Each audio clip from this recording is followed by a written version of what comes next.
This is John Phillips, professor of politics and philosophy, and this is my take on writing persuasive essays for college and beyond.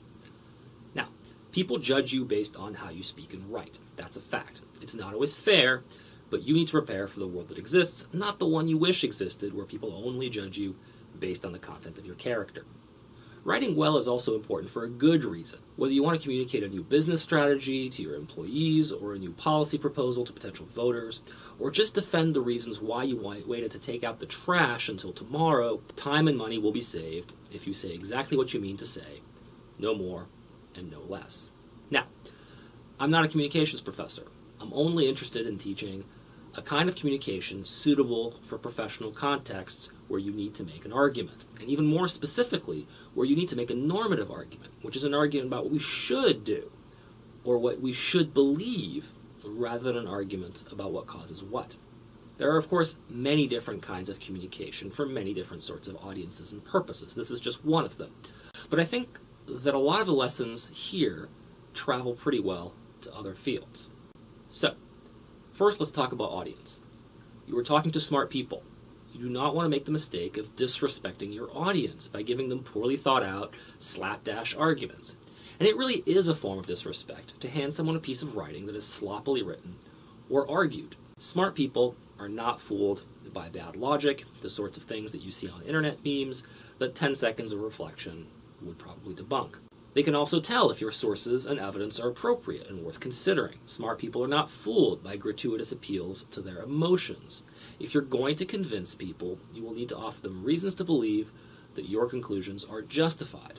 To do that, you cannot really distract them with ambiguous terms, fuzzy relationships between concepts, poorly organized sequencing of your thoughts, irrelevant points, or, and this is a pet peeve of mine, unnecessary repetition.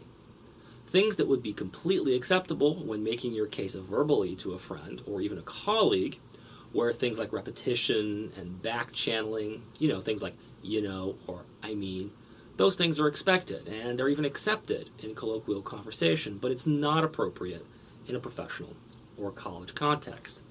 College essays are going to be more formal because you cannot assume familiarity with your audience. Your friends and family can usually be expected to believe you and to forgive you small mistakes or loose language. They trust you, and you can trust them. You should not assume anything like that for your audience in a professional or educational setting. At best, your reader is neutral to you. At worst, they're very skeptical. It is your job to convince them that you are a reliable source. Instead, your job is to gently but inexorably bring your reader over to your position through the repeated application of explicitly articulated principles and evidence. More on that later. Incidentally, a common mistake professors and employers make when assessing written work is to assume that just because somebody once wrote something competent and persuasive, that they will always do so. When they start thinking that way, they start playing favorites. She's reliable. I don't really have to scrutinize her work. He's lazy. I need to ride him more than the others. I consider this a serious professional fault, even if it's a really easy one to fall into. Part of understanding your audience is understanding something of their psychology as well. What are their motivations? How are they thinking about your writing? All else being equal, you should always put as much effort as you can into making a good first impression. This is important because you can then build trust with your employer or your professors. Now, I tried to guard against this by grading assignments blind, that is to say, without looking at the name of the student I'm grading. But that's not always possible. Now, to some extent, the advice in this video series is a little bit arbitrary in the sense that lots of social customs, like white weddings or shaking hands, are a little bit arbitrary. But I will do my best when I can to explain why written communication for the purposes of argument has developed in the fashion that it has, and why you should, at the end of the day, still use this form of communication when giving reasons for an argument in a professional context. The videos in this series will give you a sense of how to introduce your argument, how to organize it, how to introduce and respond to objections, how to present and cite evidence, how to wrap up and conclude. These videos can be watched in order or on their own.